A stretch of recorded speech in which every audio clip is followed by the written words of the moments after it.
So, hoe vind mentorskap plaas? Wel, dit vind op twee maniere plaas. Spontaan en gestruktureerd. Spontaan en gestruktureerd. Kom ons kyk 'n bietjie na spontaan. Hoe lyk spontane mentorskap? En ek wil hê jy moet sommer dadelik weet, dis nie of nie, dis beide, maar meer beplan.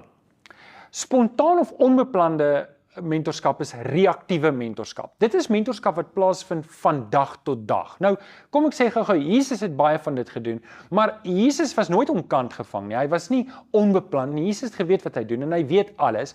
So, selfs Jesus het geweet toe hy met sy disippels werk hoe hulle reaksie sou wees.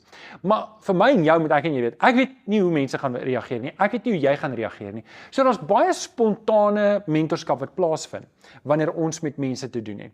Dit wys op die informele kant van mentorskap. Mentorskap vind plaas in die alledaagse lewe. Dit vind plaas wanneer mense goed doen en ek reageer daarop, jy reageer daarop en so skaaf ons aan mekaar. So ons kan dit ook reaktiewe mentorskap noem. Nou daar's 4 basiese elemente vir 'n suksesvolle reaktiewe of spontane mentorskap.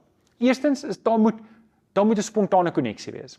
Dit moet mense wees met wie jy oor die weg kom, dit moet mense wees wat jy aanklank vind by. Die tweede belangrike element is 'n verhouding, twee kante toe. Die persoon met wie jy te doen het, as dit jou mentor is, of as jy die mentor is, moet jy 'n verhouding hê met Jesus, jy moet 'n lewendige verhouding hê, maar jy moet ook 'n verhouding hê met die persoon. Jy kan nie iemand mentor met wie jy nie 'n verhouding het nie. En dan moet rigting wees. Hierdie is nie sommer net, hoorie, ons doen allerlei sportgoeder saam, maar eintlik praat ons nooit oor die Here nie. Ons praat oor die lewe, ek kan jou finansiële advies gee, ek kan jou huweliksadvies gee, maar ons praat nooit oor die Here nie. So daar moet rigting wees en dis die derde belangrike element. Daar moet 'n doelbewuste belang wees om te sê ek en jy groei saam na Jesus toe. En dan die vierde element is natuurlik liefde. Daar moet 'n liefdesaspek wees, soos Dawid en Jonathan wat mekaar reg, Paulus en Timoteus wat mekaar regtig liefhet. Dit gebeur spontaan. Hierdie mentorskap, dit gebeur net. Hoe sê hulle in Engels? The chemistry is reg. Hierdie twee mense klik en hulle zoom in op mekaar en hulle kan mekaar uitdaag en hulle stap die pad saam. Dit is spontane mentorskap. Aan die ander kant kry ons gestruktureerde of beplande mentorskap of proaktiewe mentorskap.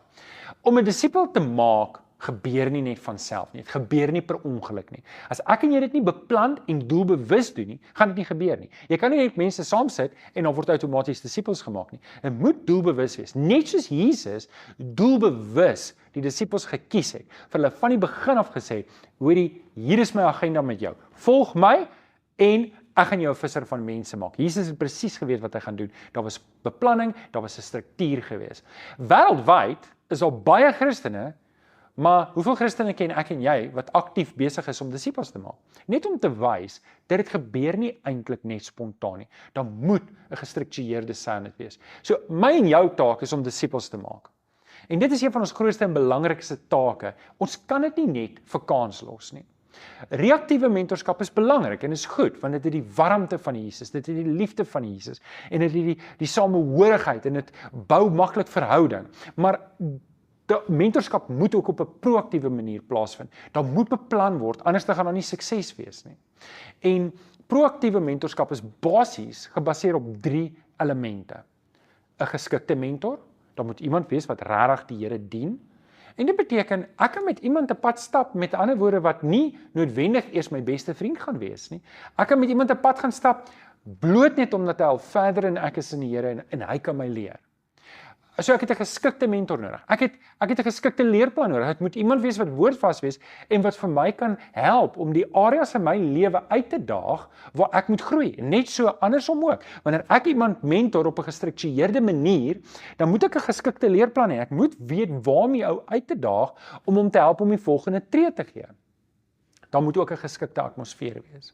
Met ander woorde, ons moet van tyd tot tyd bymekaar kan kom en ons moet in 'n omgewing wees waar ons kan saam bid en saam die Here dien. Nou, ek weet, vandag se tegnologie maak dit so maklik. Ek kan met iemand 'n pad stap wat aan die ander kant van die wêreld stap oor Zoom of oor WhatsApp en ons het nie meer daai beperking nie. So beide is noodsaaklik. Proaktief en reaktief, om 'n spontane mentorskap te hê en 'n gestruktureerde mentorskap. Hulle is albei ewe belangrik, maar dis belangrik dat ons moet weet, Reaktiewe mentorskap in dit self is nie genoeg nie.